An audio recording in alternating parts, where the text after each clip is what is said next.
Hey, everybody. Thank you so much for tuning in to another No Vacancy. Today, we're going to be looking at that construction pipeline, all that's going on, but we're not talking about here. We're not talking about Europe. We're going to Asia Pacific, a place I haven't been to a while, but I know that a lot of you out there are thinking about great opportunities, and there are some surprises. But first, I want to thank our friends over at Actabl. Actabl, they give you the power to profit. Please check out our friends at Actabl.com. That's Actabl.com. And now the reason why we've all tuned in today. Incredible Bruce Ford of Lodging Econometrics is back with all the deets we need to know. How you doing, buddy? Mr. Hausman, I'm well today. How are you? I'm doing pretty good. I'm excited to talk to you. I love doing these assessments of what's going on in the market, really getting to understand where your point of view is coming from. Because, quite frankly, in the 30 years we've each been in this business, you've really taught me a lot about how hotel construction works. So let's talk a little bit about what's going on overseas in Asia Pacific as of Q2 2026. How you feeling overall about the environment over there? There are a significant portion of the new construction pipeline Mhm. across the world is in this region. Yeah. Some nearly 65% of it. Mhm. Um, that's significant. When we talk about growth for the global hotel companies, Yeah. much of what they have done by growing their portfolio of brands is they now have a bigger global platform to bring to bear if they decide they want extensive growth in a given market or a given country. Yeah, I feel like we've been seeing this with a lot of companies everywhere. You get to a certain size, and then stuff seems to move a lot smoother and quicker in terms of global domination. Well, you can bring, Marriott can bring almost 20 brands to many of those Asia Pacific cities. It's not that they couldn't bring more, but that's That's what kind of the platform they're working with right now. we're trying to find the right brands that match the right subset of customers they're looking for, and you can't really go for all 32 plus brands that they have now. It probably gets a little too confusing and muddy. Yeah, not yet. Yeah, Okay.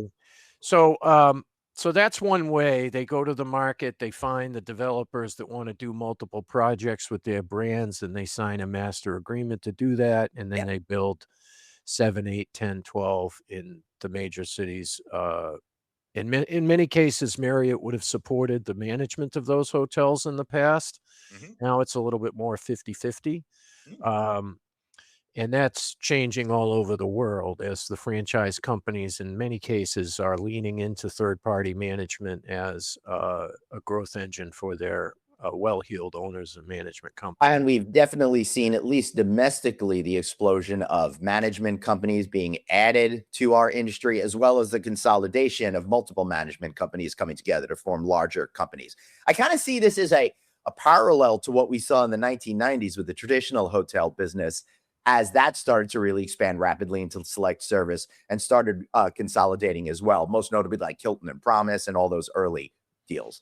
Right, and you will see some of that too Mhm. because the approach will be different everywhere, Yeah, okay? As an example, Hilton did a master franchise agreement for Hampton Inns in China, right. okay? And they have hundreds of them in the pipeline. I'm sure they do. Hyatt has announced we're looking for a brand in India, Hmm. okay?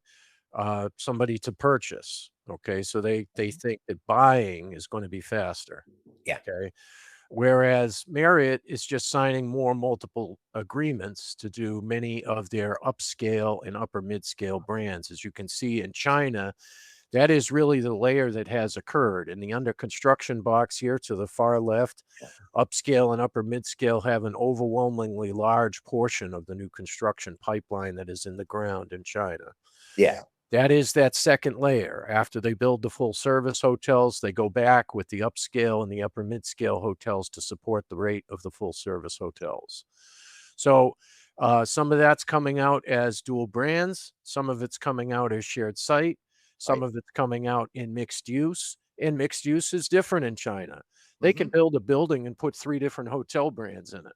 They sure can. One example I've seen is you get these super tall structures, 80, 100 stories. Yeah. There's like a mall on the first 10 floors, residential, hotel, another more residential offices, hotel, and it just keeps going up, Yeah. up, up, up, up. Yeah. And that is how it works. So in some cases, you can have a 100-story building that's only gonna have 30 floors of hotel rooms.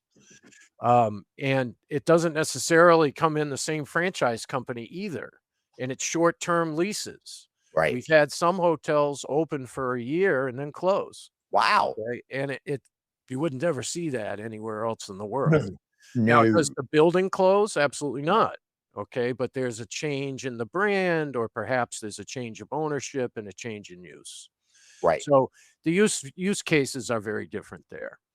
Renovations and conversions, we have spoken about this, Glenn, that is likely a wave coming in China as a result of they building so many hotels between '06 and Right. 2010 with the Olympics there.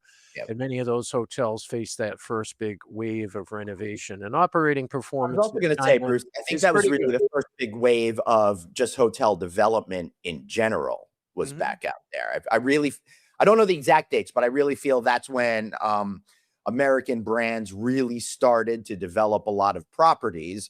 So similar to what we're seeing here in the United States with all those select service hotels in the 90s now coming up for contract renewals, these properties are all coming up for renovations. Yes. Yeah, And in interesting. many cases, those renovations are large full service assets. Which makes Um, sense because those were typically the first ones to go into places like China, yeah. correct? Right. Yes. Yeah. So the amount of hotel rooms that will open in China over the Mhm. next 2 years is a very big scale compared to the rest of the world. So, and that's a direct result of just hotels being delayed during the pandemic that were allowed to stop and are now repicking up construction, have been for a little while, obviously, but the plan opening into 26, 27, and 28. Wow. All right, what about the rest of, So universe? the remainder of Asia Pacific, you would notice it has a smaller percentage of rooms under construction.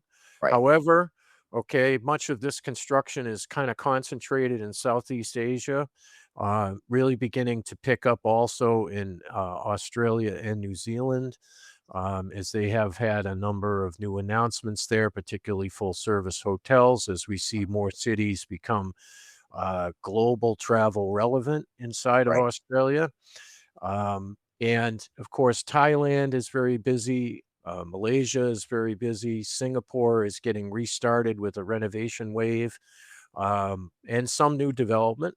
There's not a lot more places to put things in Singapore. It's kind of pretty well developed at this point. Right, for those of you who don't know, Singapore was basically a non-existent piece of land, and they've kinda just kept adding and building out into the water and all of that kinda stuff, so, Right. kinda like what you see in Dubai, they've done that sort of stuff, as well, and I guess there's an ultimate limit to how wide out you could go, and you gotta just keep building higher. This is true, and some of those fine districts in Singapore that are getting redeveloped that had aged assets on them are selling for unbelievable rates, really quite unprecedented. There was a couple of recent examples of that. Yeah. So the new scheduled forecast for 27 and 28, you see it here by chain scale. We'd also express that by markets over the next couple of slides. So here are some China cities. Many of them are kind of those second tier cities, really cities like 8 to 20. Many of the markets are seeing a significant amount of upscale. The size of the projects are bigger than a lot of other places. Upscale hotels average size about 225 keys in that region of the world, which is What does that compare to? nearly 100 more than here. Okay, thank you. Mhm. Yeah, That's a significant increase in room count. right. But so people understand, cost of labor again is much lower. And you And have a high-rise structure in many cases, not a low-rise. additionally, you also have multiple restaurants, even with brands that don't typically have restaurants here in the United States. Right, to get connected with a mall or Mhm. perhaps even a food and beverage hall, if you will. Yeah, We're I've been to like beginning to see Best more Western, of that. have like 3 different restaurants We're in them, beginning to see you know? more of that in the master planning by putting a Yeah, hotel in with a food hall and some residential and interesting. some office, okay? And we're That's seeing that in the urban cities. maturation of what we've seen in the way projects are created in that market as well. Correct. Yeah. Mhm. So the forecast for 27 and 28, obviously that's a new construction forecast. The renovation and conversions is a statement of the activity today. Mhm. Those move a little bit quicker, Mhm. okay? But this is a building trend in China. as you would see also in the other regions of the world, it's kind of a building trend on renovation and conversion. We're going to see more of conversion activity happening. Some of these markets, obviously, there's a few India cities here. As I mentioned to you, there's more than 20 markets in India that have a significant amount of pipeline. And Yeah. those 20 markets are massing roughly 1,000 or 1,100 projects now. So, Bruce, I'm sure you're already working on this, but I feel like we got to do like an India show specifically because it's so wide open right Yes. Oh, I absolutely agree, Glenn. now. Yeah. And the market has, from the size of the pipeline, Yeah. almost tripled over the past 3 years. Wow. So it Why? is definitely the top investment area for many of the global hotel companies, but also a significant amount of super regional companies are growing their portfolios in India. Yeah. Why now? Why not 10 years ago? Why not 5 years from now? Well, I think that there's been a lot of infrastructure investment in India over the past couple of years that has changed Mhm. the game in some cases. Number Interesting. two, Yeah. their economy is in pretty good shape. Mhm. They haven't been as largely affected by some of the international, Yep. uh, the, I don't know what you want to call it, I inefficiencies, will just say distractions. crises. Yeah. Could use a lot of different things. But I guess the third thing is that, the ravenous nature with which global hotel companies have to grow today, they have to find places where they can expand their Yeah. portfolios. This is very close to the top of the list. It's true. And I'll tell you anecdotally, Bruce, that I get emails regularly, a couple of times a week. Marriott's entering a market they've never been in before. Hilton's signed a deal to enter a master franchise agreement with a market they've never seen before. So I'm seeing a lot more global proliferation of branded hotel properties from brands we know than I recall seeing over the last X number of years. Oh, 100%. There's going to Yeah. be a construction wave throughout India over the next 5 to 7 years.